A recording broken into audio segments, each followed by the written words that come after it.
मला ना आज हवायलाच नाही आलं. अरे हा काय विषय आहे का आयुष्यात टेन्शन घ्यायचा की आज ना मला ना दिवस सकाळी हागायलाच नाही आलं. बरोबर नाही होते पोट माझं. पोट खराब असलं ना हेच जर नॉर्मल झालं तर तुला फरकच नाही पडत तुझं पोट खराब आहे की नाही खराब आहे.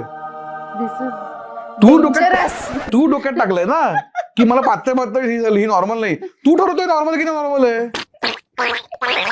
जर हे रोजच होतंय तर नॉर्मलच आहे. आता मुंबईत जे जगतो आपण नॉर्मलच जगतो ना. आपल्याला काय रोज खोदतायत आपण कंप्लेंट करतो का. काय नॉर्मल आहे हे मुंबईत होतच. पावसात पाणी तुंबतच हे नॉर्मल आहे. पाणी तुंबतच. आता काय मुंबईत राहतोय तू. हो मी बाहेरचं खातोय माझं पोट खराब होणार मी हागणार ठीक आहे. मरत तर नाही ना आणि मरणार तर आहेच कधीतरी. मुंबईत राहतोय मी. लोक पुण्यात तर भेंडी रस्त्यावरती लोक बिचारी म्हणतायत ग. तर तुम्ही कुठल्या रिअलिटी मध्ये जगताय. काय रिअलिटी तुमची. कशाला खरं म्हणताय. हे खरंय आत्ता. अरे भरपूर गोष्टी आहेत आयुष्यात त्याचा विचार करू शकतो आपण हगण्यापेक्षा.